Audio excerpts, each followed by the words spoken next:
All right, welcome everybody to the August 3rd Safe Routes to School Network call.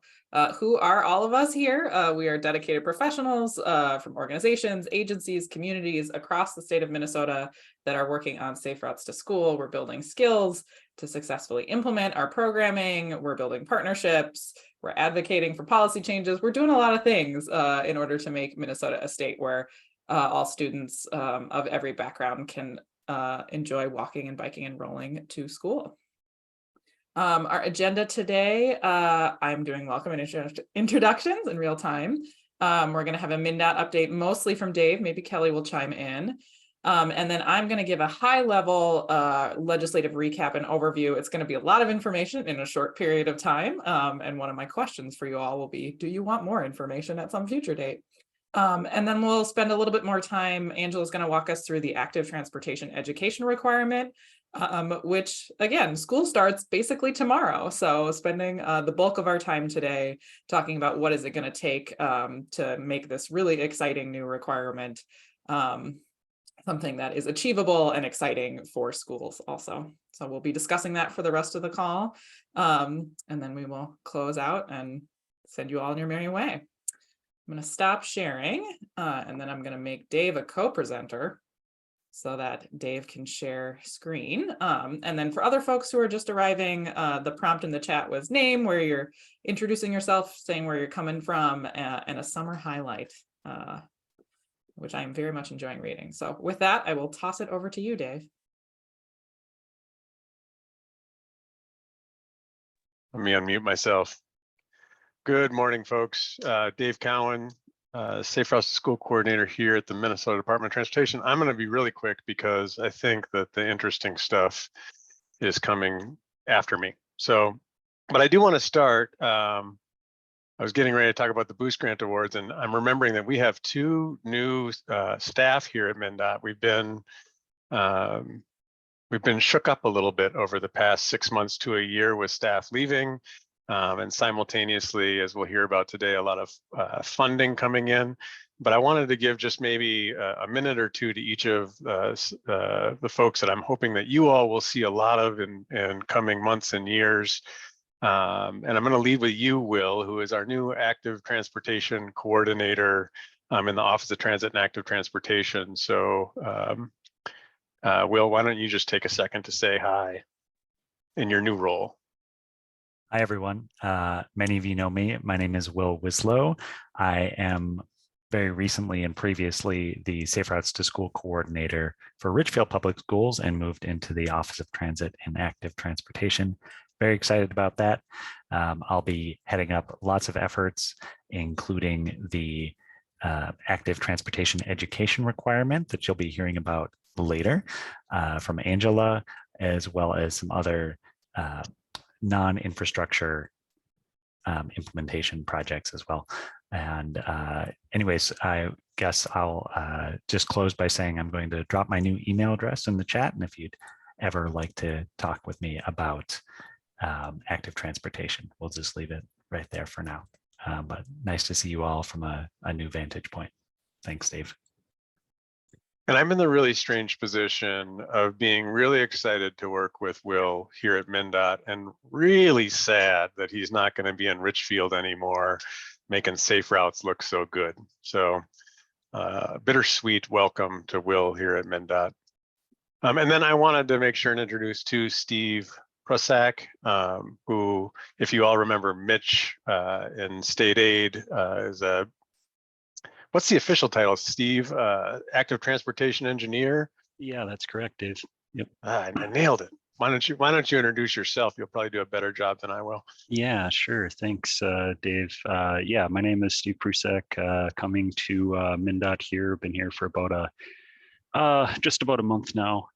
Coming from the private sector, working in civil design, but always had a strong bike ped focus. So kind of the transition here is real natural. I will be kind of Will's complement for safe routes here, but working with the infrastructure grants and then also leading infrastructure grants for active transportation as well. So nice to meet everybody. Looking forward to working with you here in the years ahead. Thanks. Also super excited to have you on board, Steve. I think it's going to make a great complement to the work we've been doing here in Minnesota. And we've been running with a skeleton crew for a while, so it's cool to not have that anymore, to feel like we're filling out. So looking forward to that. All right. Well, so now you've met our two new people. I wanted to talk briefly about our boost grants. If you've been on our website or seen our announcements around this, we have awarded our boost grant solicitation. There were 24 grants that were submitted. We fulfilled $700,000 in programmatic requests around safe routes to school. What you're looking at here is those awardees organized by their classification by city size. You can look, and on the website, I'm dropping a link as we speak, I think, that is our grant solicitation results. So you can go there always to see both what people applied for, how much they were asking for, how our scoring committee scored those applications, and who was funded and who was not. Just really excited. We saw a really wide array of projects, traffic gardens. We're funding our first fleet of fat bikes down in Rochester who want to be working on bicycling year round, and so are going to get some winter biking in as a part of their school programming. Folks that are expanding their existing bicycle education efforts or rolling out district-wide bike rack projects. Just a lot of really fun and interesting approaches to getting students walking and biking that we're excited to share. Additionally, I think if you have been on summer break, you haven't seen this yet, but we did announce our 2023 Bike to School Day poster contest winners. I'm always thrilled to thumb through these and see what students have submitted. These were the three winners from kind of our 4th to 8th grade age group, with this like super unique picture of, or painting, I guess, of somebody's handlebars with flowers coming out of the basket that really just got the whole scoring committee really excited about biking. Not to mention the Dr. Seuss theme here. I mean, come on, that took some thought and some creativity to really pull that together. And then similarly, we have those that were kindergarten through 3rd grade. Those winners as well. As you all hopefully know by now, we partner with Quality Bicycle Products, which is a bicycle parts distributor here in the Twin Cities, and Duro bike racks on this bike poster contest. And those 2nd and 3rd place winners got backpacks and helmets and lights and locks for their bikes. And the 1st place winners got that and won a bike rack for their school. So all of those schools are installing bike racks for the winning schools. So we're excited to see the posters, and I think the schools are always really jazzed to win something like this and memorialize it with something like a bike rack out front. Similarly, if you've been on break, maybe you haven't talked to us since the Safe Routes to School meetup, so it's worth having a placeholder in here first to thank Elissa at MnDOT for all her work organizing this and making it happen. It was a fantastic day. It was great to see so many of you in person, to really roll our sleeves up and talk about the various dimensions of Safe Routes to School. But mostly just to talk with each other and hang out and have a little bit of fun after so long away from each other. We do plan to have another one in the summer of 2024. So, block off the summer of 2024. We're definitely going to see you then. All right. I'm not sure what that slide was, but also to mark your encouragement events for the upcoming school year. If you're either in a school and you want to make sure to start publishing these now, talking to your principals about these dates, Walk to School Day in early October, Winter Walk to School Day in early February, and Bike to School Day, which is usually the first Wednesday in May, but this year has been moved to May 8th nationally. And so we are following suit and choosing that date as well. Now's the time to get that up on your websites and out to the folks that you communicate with. So please write these dates down somewhere. And as usual, we will be holding photo contests and poster contests, and we've upgraded our swag bag that we'll be sending out to schools that register. So we're hoping that people will like what they receive this time around to help promote their events. And I believe, Elissa, that that's all I have in terms of a MnDOT update for now. There might be a couple of things towards the end of your presentation that I can pitch in on. That sounds great. Dave, are you good to run slides? Do you want me to share? Oh, you know, I would prefer to not be sharing my screen, but I'm happy to. Okay. It's gonna kick you out with exactly the same slide, so I'm not sure that anyone will even notice. No, smooth transition. Yeah, thanks Dave for the MnDOT update. And yeah, it was really great to see folks who were able to make it to Minneapolis in June. It was filled my cup for the summer for sure. I think before I jump into the legislative update, again, I'm going to say this is going to be a lot of information really quickly. I think the highlights are lots happened at the legislature. We have lots of new money and resources for active transportation and safe routes, which is really great.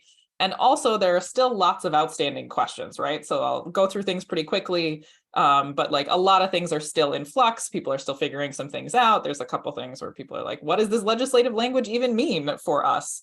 And obviously lots of interagency coordination on some of these different pieces. So we'll go through the highlights very briefly, but still lots to learn about what's going to be coming over the coming months and years.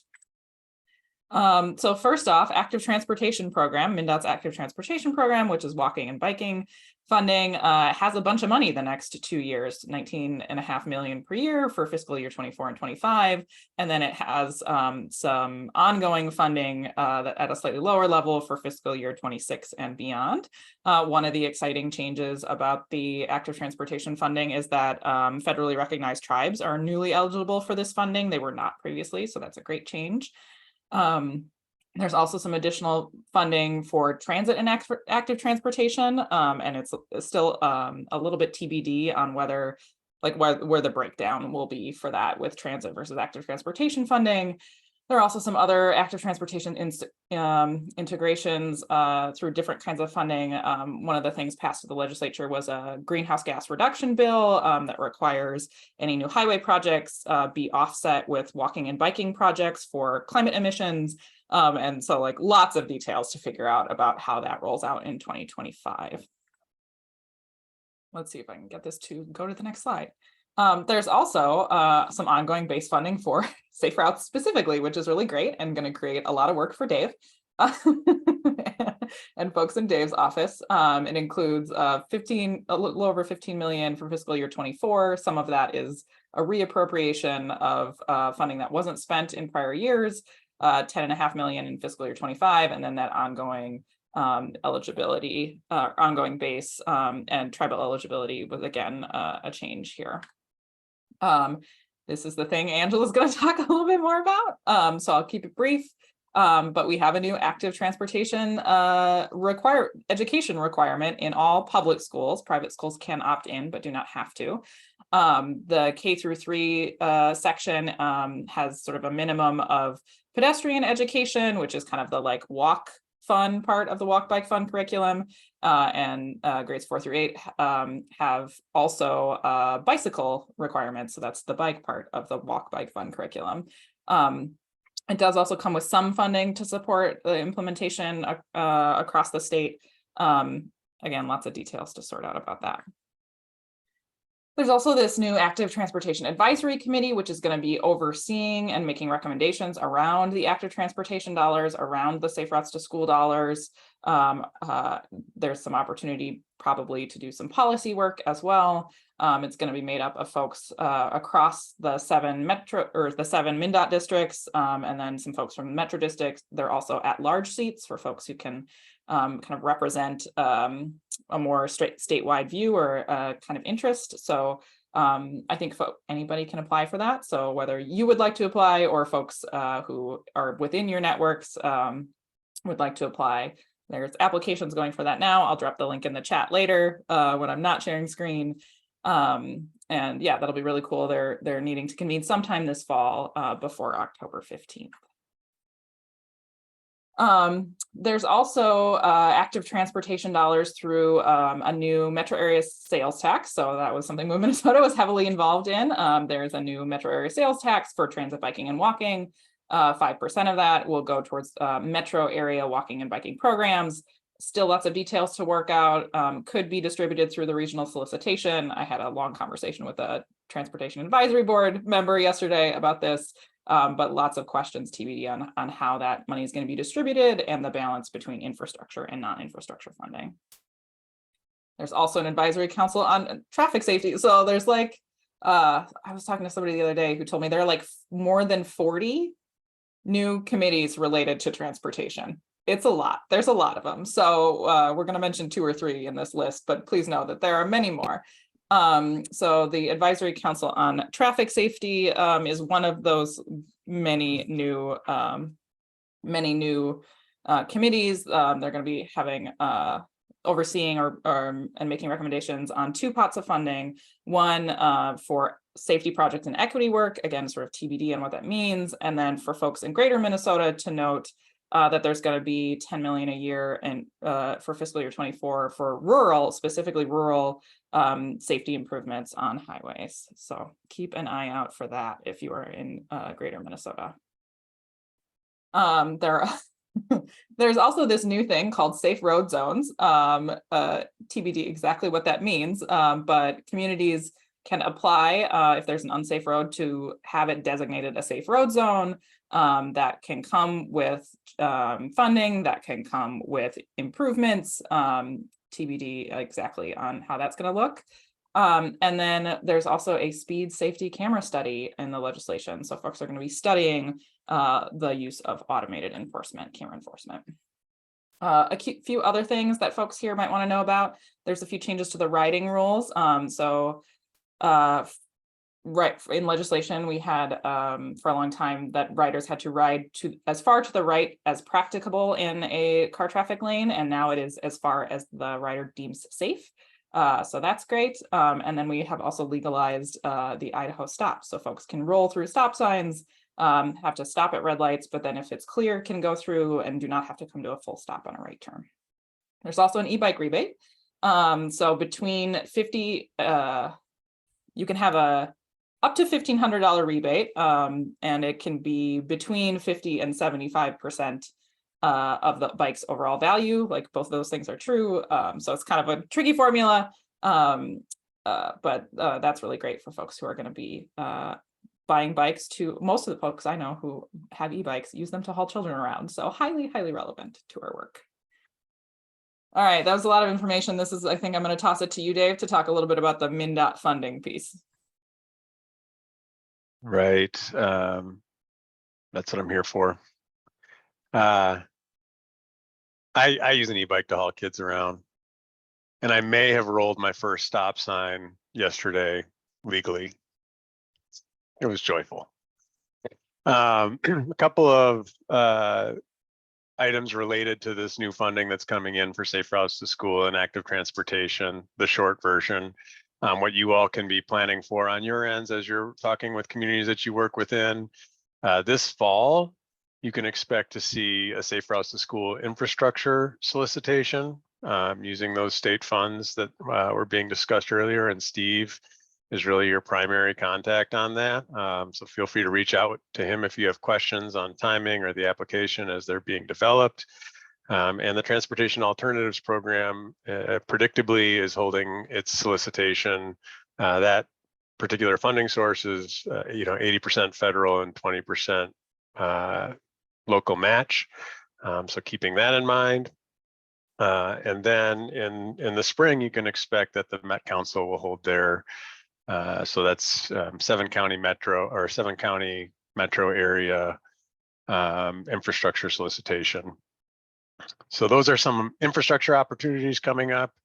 In terms of non-infrastructure, we'll point out that this fall we expect to be re-releasing our Safe Routes to School Coordinator grant. So folks like Will in Richfield, or Jenny in Minneapolis, or Sarah in St. Paul, that have all been coordinating their district's approach to walking and biking. We hope to fund more of that work in this state. We know that to be the most effective approach to advancing safe routes to school. It says TBD on here, but we really hope that these things will be happening as well. So I'm just going to insert it here.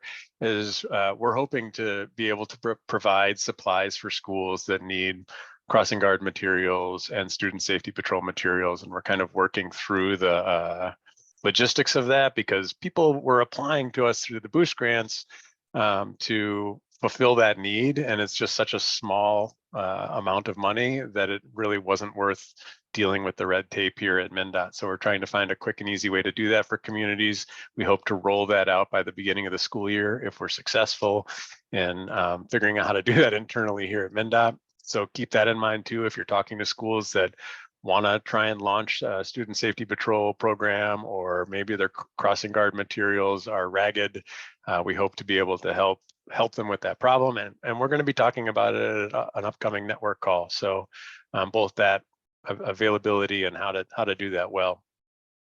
And then this coming spring, you can expect that we will be holding our annual Boost grant solicitation, as well as our planning assistance solicitation. And somewhere in between fall and spring, and we haven't quite figured out where it's going to land yet, we're hoping to roll out more demonstration projects and additional engineering studies, which is something that we did several years back that I think many of your communities were able to benefit from. So keep your eye on for those as well. So I don't know if that qualifies as TLDR, but I tried. It's always a good effort. There's just lots of information coming out of the There's so much. Yeah. And gonna be more, right? So like all those things that I said, like outstanding questions, TBD.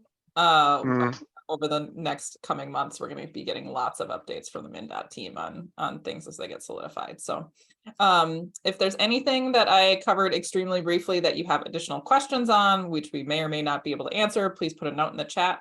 And if folks would like maybe less speedy presentation and more in-depth on that, also let us know so we can think about how to bring that back in the future. But for now, I'm going to I'm not going to talk anymore. I'm going to toss it to Angela to talk about that education requirement that folks are going to be working on quite hard in the next 4 to 6 weeks.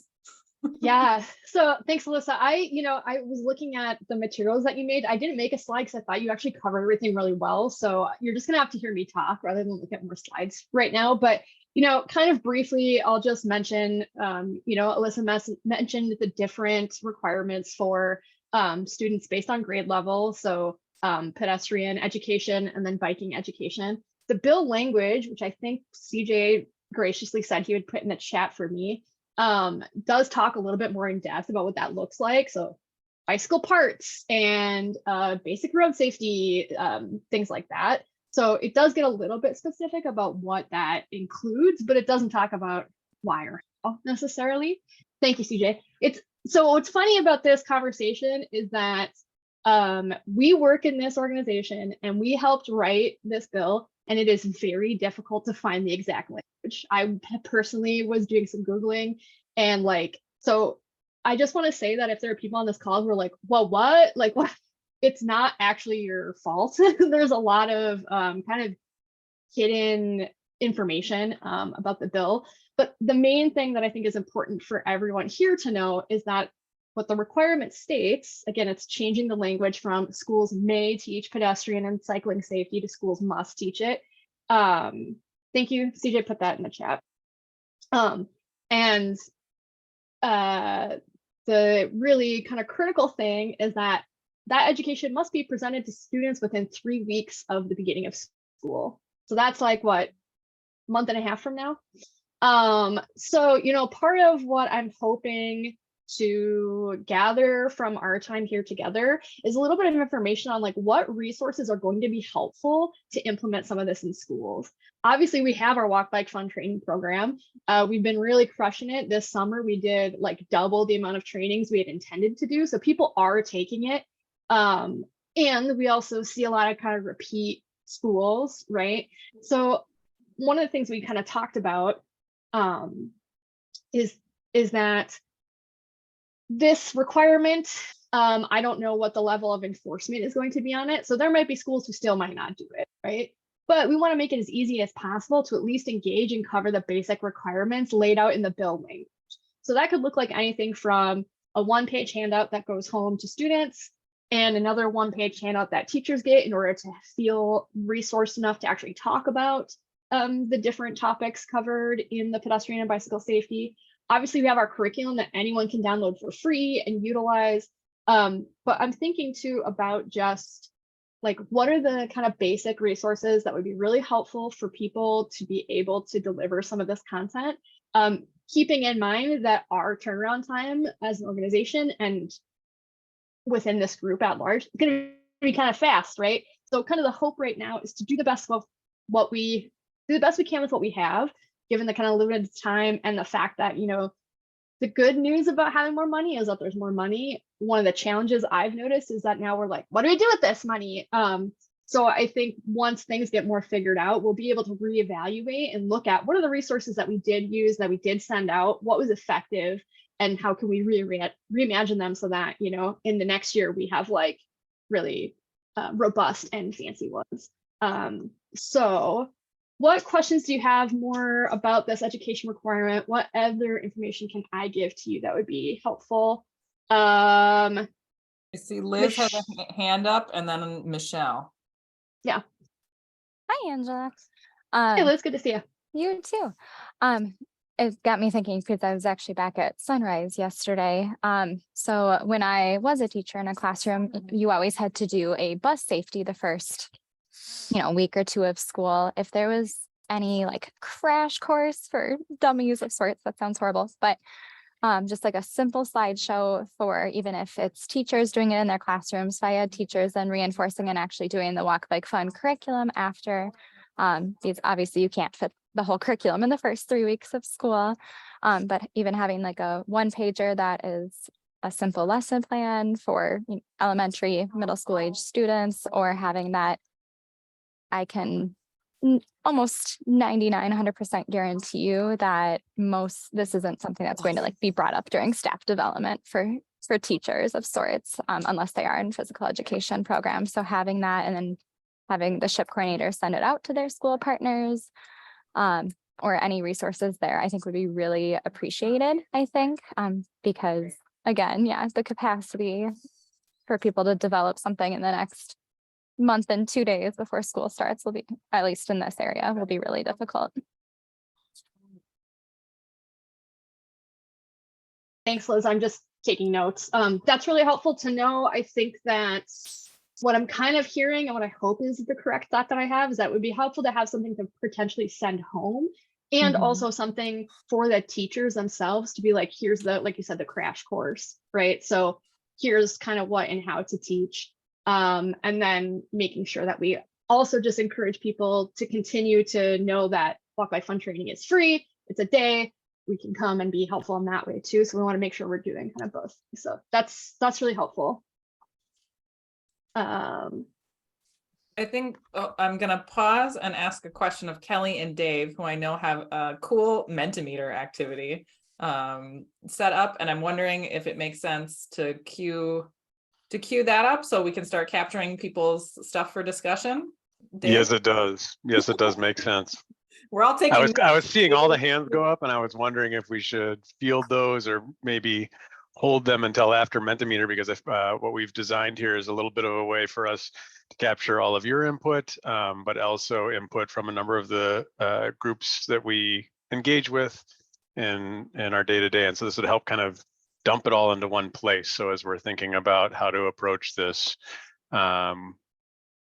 we can not have to remember all of the various conversations, but have it in one centralized place.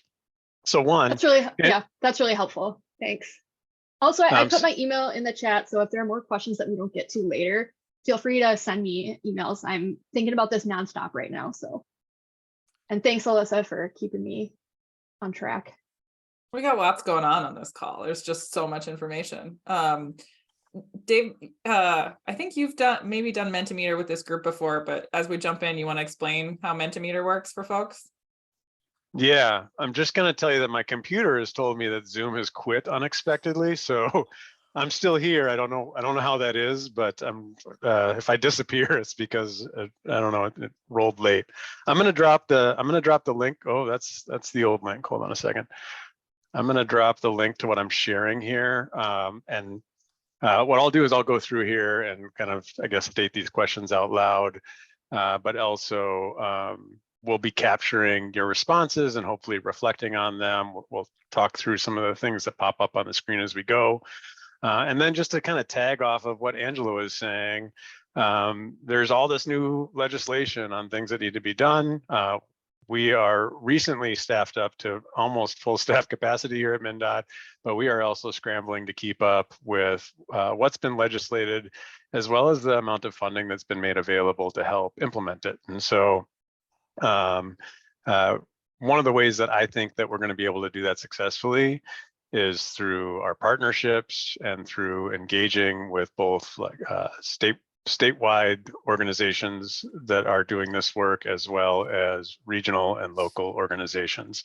And so we're going to throw a couple of questions your way to help us understand what the challenges and issues are that you might be facing in trying to support schools that are implementing this, and then to kind of get at what Liz was getting at earlier, like a little bit more tangible and local specifics towards implementation that might help us understand what we should be doing with the limited amount of time that we have before school starts, and this legislation or this requirement is going to be put in the hands of teachers and principals.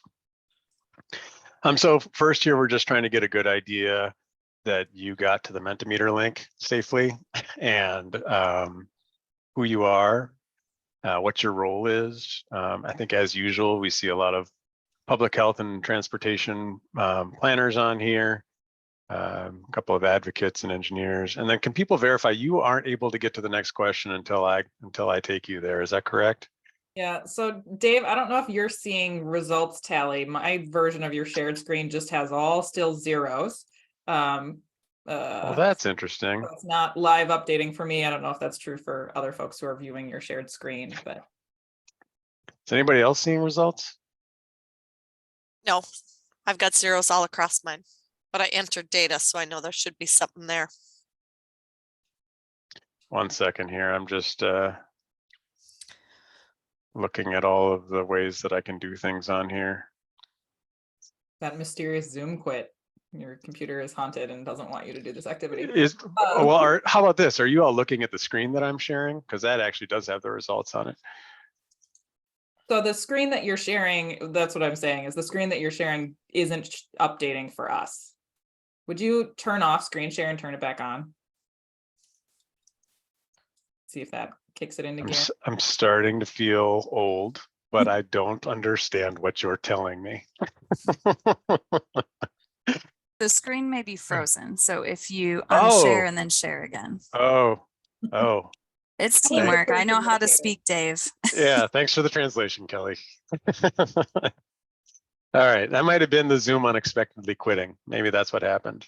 How about now? Can you now see an updated version of what's going on? Now we can. There we go. It is telling me that Zoom just quit unexpectedly again. So.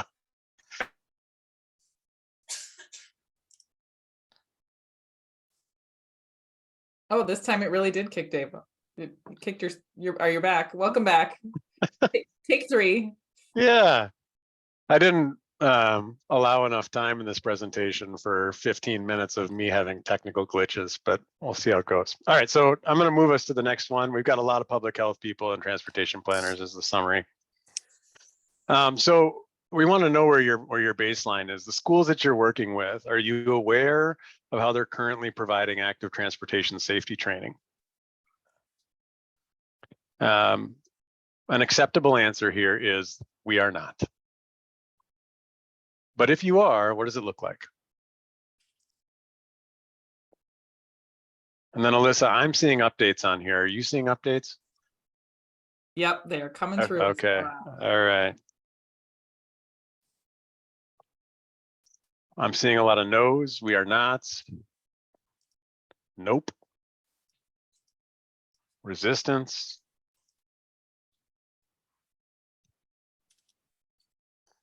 All right.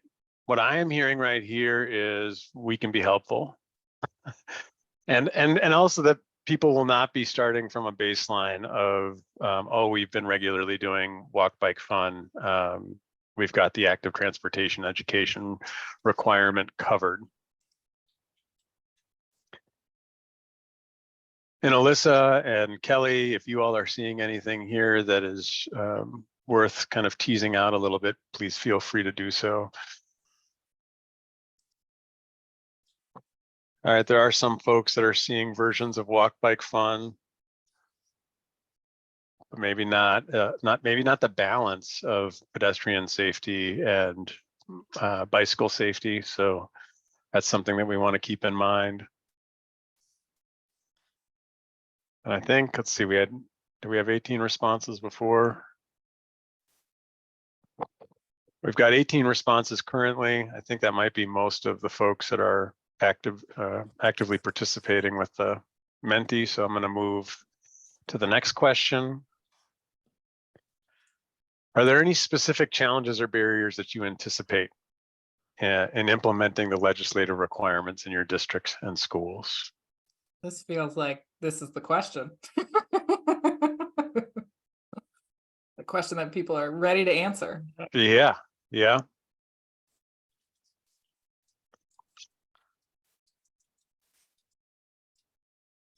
It is a quick turnaround time.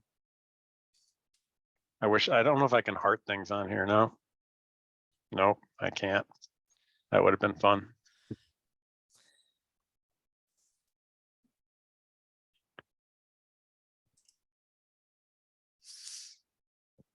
We certainly, we've talked about, hey, what would it be like to create resources? And hey, we should be engaging and working with various partners.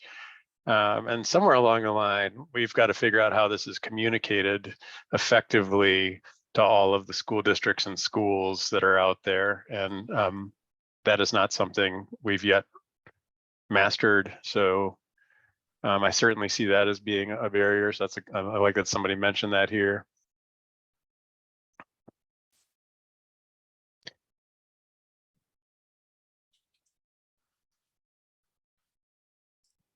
I see Avija. I can see Avija in the comment. I can read it here and know it's you. But appropriate information for preschoolers and their families. Not sure if that's even an option right now. Is that you? Did I get it right? That was me. I like Swami that one. I think that that's something that's probably, at least on the pedestrian safety level, something that can be met with time. That'd be great. Time for educators to teach, limited knowledge of the resources available to them, where and how to even start.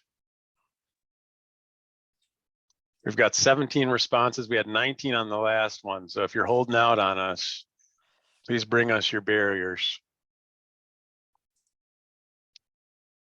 An unsafe highway in a rural area. I do want to mention that, this active transportation safety education does not necessarily mean that they have an active walk to school day event. Safe Routes to School is very much about walking to and from school and in daily life. These pedestrian skills and these bicycle skills that students will be learning are applicable on their block just as much as it is crossing a busy highway near their school.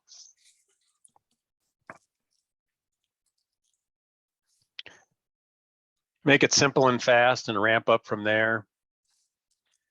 Communications materials between advocates and schools, definitely maybe talking points for folks that are working with schools. Keeping materials fresh.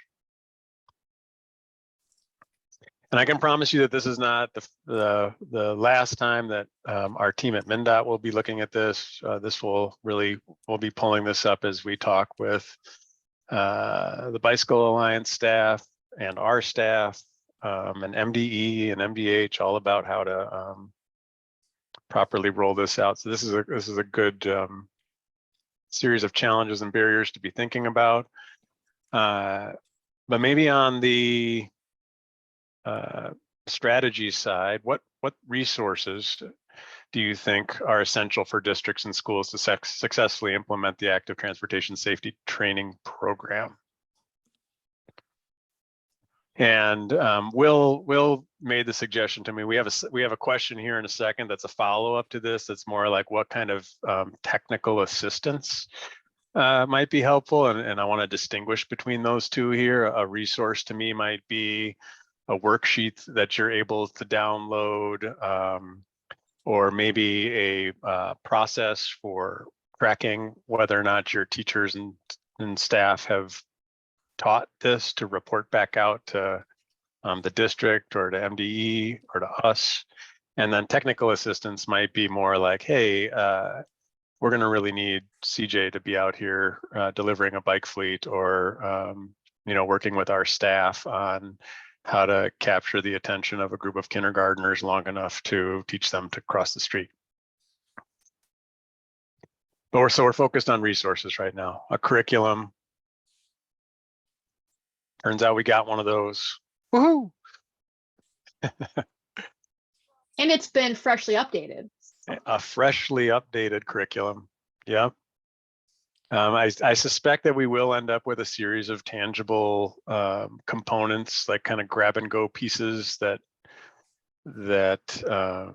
filter the curriculum down to various age groups and presentation timeframes, levels of expertise of the teacher giving it. I think we might have to make some adaptations to meet kind of the spectrum of school interest in fulfilling this legislative requirement. Smaller pieces, that's maybe the short version of what I just said. Walk Bike Fun is great. It can be overwhelming. How can we help people meet this easy with some grab and go? Walk Bike Fun fast food version.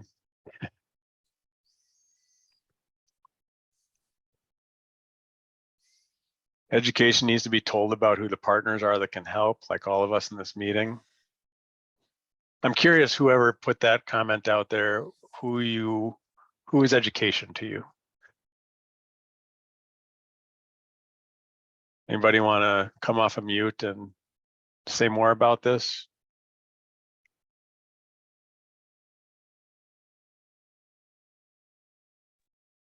This is Bree. It was not my comment, but I know that like the administrators that are rolling out the curriculum didn't.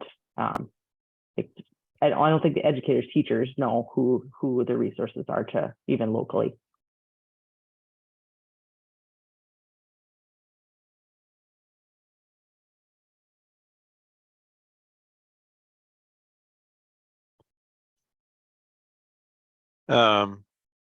Thanks, Bree. If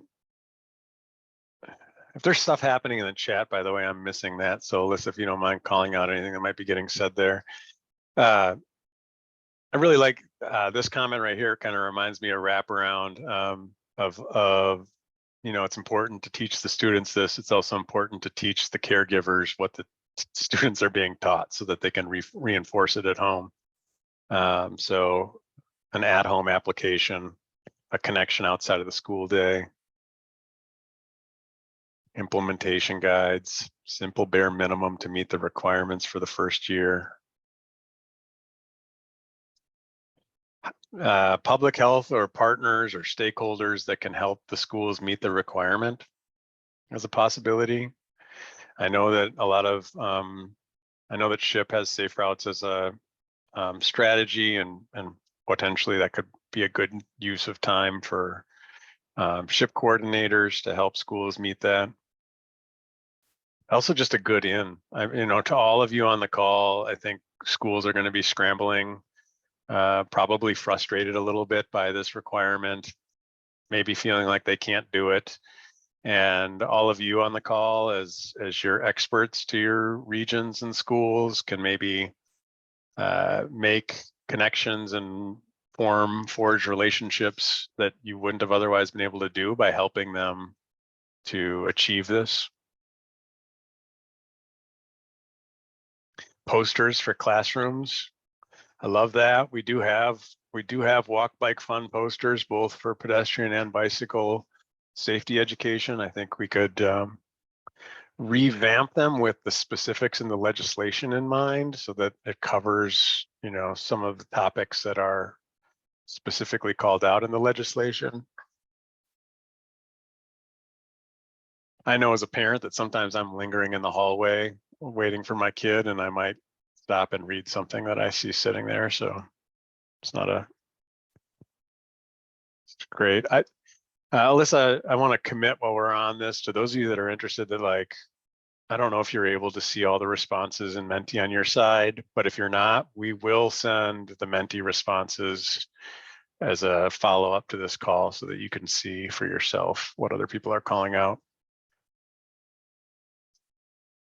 This might be another way of asking a similar question, but I think what I was getting at here with what supports do you think are essential for districts and schools? Like, we've talked a lot about it on so far on like the curriculum side of things, but what about like monitoring and tracking, you know, implementation of this at the school level or at the district level? What kind of supports could we provide with that? Kind of the administrative, tangible. I know we were talking with Jeremy at MDE recently about how they did this with vaping education. That was a requirement. And so we may be borrowing and stealing some of the supports that they created there for districts to report back, or schools, or even teachers to report up to their leadership.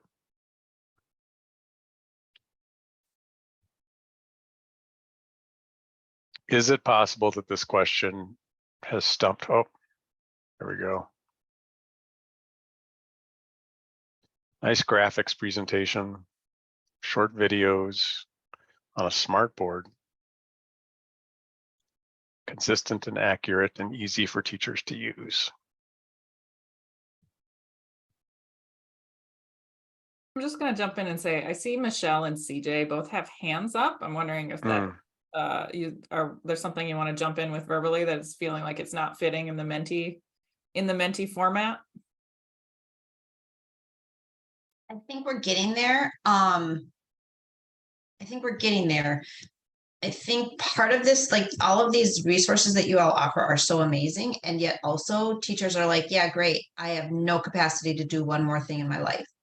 And so that's what we ran into last year with doing some of the walk, bike, fun training during the school year. Angela and I have been talking about options for this school year on how we can navigate that. One of the things that we are really fortunate with in Brooklyn Center is that our elementary school, unfortunately, only has one PE teacher, but that PE teacher is trained in all things bikes and pedestrian stuff. And so she has just taken this legislation and said she's just going to implement it in PE classes in the first 3 weeks of school. And so we have that box checked off, but our problem then is with the middle school when we're talking about our 6th, 7th, 8th graders, because we have so many of those teachers don't know the lessons. The principal has decided that they are going to pick it up in their advisories in the first 3 weeks of school, but the coordinator working on that isn't trained. And so she's like stressing out, coming to me saying, I don't know what to do because I have to provide the teachers with something. And getting those teachers trained in what they're going to do in that first 3 weeks of school when they have like 5 days before the school year starts to get whatever they like. The timing for this year is going to be really, really difficult. If you have somebody that's not already trained, like how do you get them trained at the start of the school year when they don't have time to get trained and then have them implement? I think we'll I have not spent days sitting down reading and rereading the legislation, but I will tell you that I feel like the baseline is actually fairly achievable without the full walk bike fun curriculum. I think it's pretty low hanging fruit. That said, I also recognize what you started that whole comment with, which is teachers are already bent over backwards trying to do their jobs. And so Right. I think If it's something where like if there's like a, I don't know, a 20 or 30-minute even video that I could just hand off to the coordinator, she would let all of the middle school teachers know that you need to finish this before the school year starts. You know, this 20-30 minutes, it's going to give you this high level. Here are the 3 things that you must make sure that all of your middle school students know about biking safety within the first 3 weeks of school, and do it during advisories. That's something I can see them actually being able to do. If it's going to be, 4 modules, an hour each that they have to complete, that ain't happening.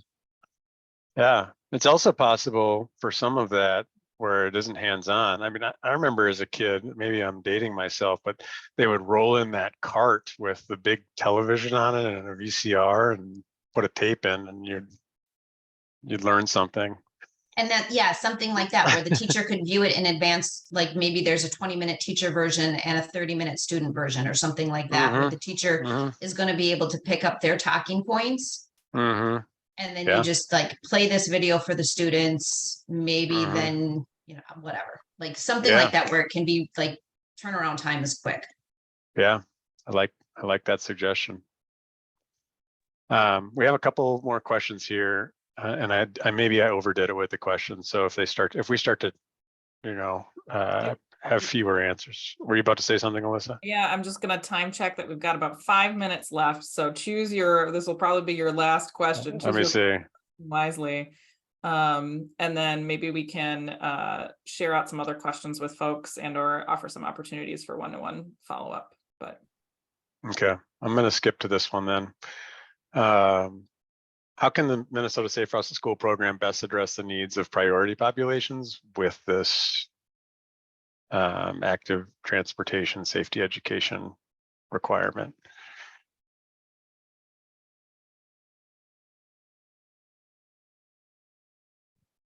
Or given all that we've just discussed, what might you do differently to ensure that we're reaching priority populations? Handouts for families in different languages? Yes. Exclamation point.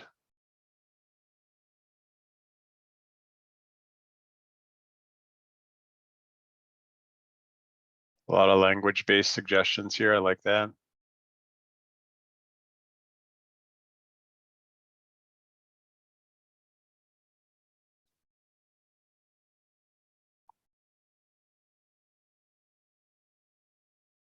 Connection point with food. I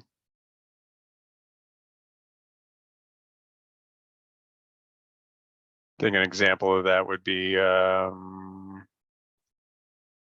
the school holding like a soup, is what they call like a stone and a soup night or something like that. You know what I'm talking about? No one with me on that? Stone soup. There's some, yeah, stone soup. Yeah. An evening for families that includes food and education.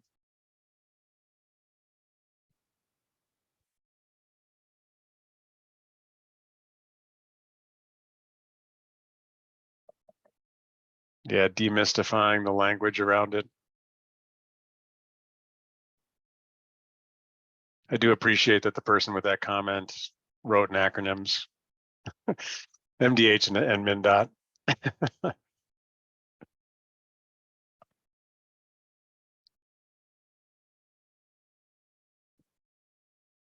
Trained instructors to schools with fewer resources. That's something we could look at with walk bike. I mean, we have looked at that with prioritization of communities selected for walk bike fun. Could be something that comes up with this as well.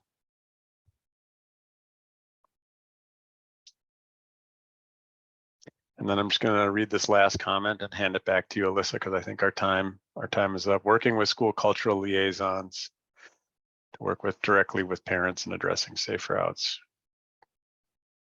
So a lot of schools have cultural liaisons, some don't, but that is definitely a good avenue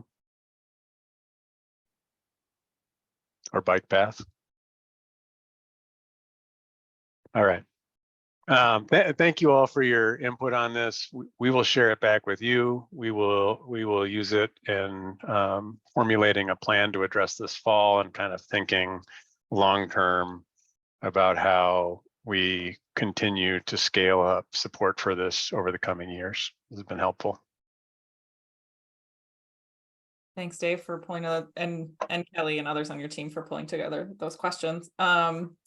Yeah, I feel like we're going on a learning journey all together. Our state obviously has not implemented this particular requirement before, and we're going to be learning a lot of lessons in the coming weeks and months about how we expand the tent of people working on this in ways that are effective and energizing, right? I feel like so much of what I heard from folks was around like people feeling like their plates are full and they're burned out. And when I think about biking and walking, I'm like, these are really essentially joyful and fun activities. Or they can be. And so we have that role of making sure that people can see or don't lose sight of the fact that this is going to be fun, team. It's going to be a lot of work, but it's also going to be a lot of fun. So I don't have a closing slide because I was not fast enough, and Julie normally does all of our slides, so you can thank her for that. But want to appreciate you all for being here, for being part of the discussion. Kelly noted in the chat that they're going to share materials and updates in the monthly e-news, so make sure you're signed up for that. If you have any other comments, questions, ideas, please connect with Dave, connect with Kelly, connect with me, and I'm looking forward to chatting with you all on the first network call in September, when school will have started for some of you. Enjoy the last of your summer. Thanks all for sharing your summer highlights. They were great, and I will talk to you all in September. Take care.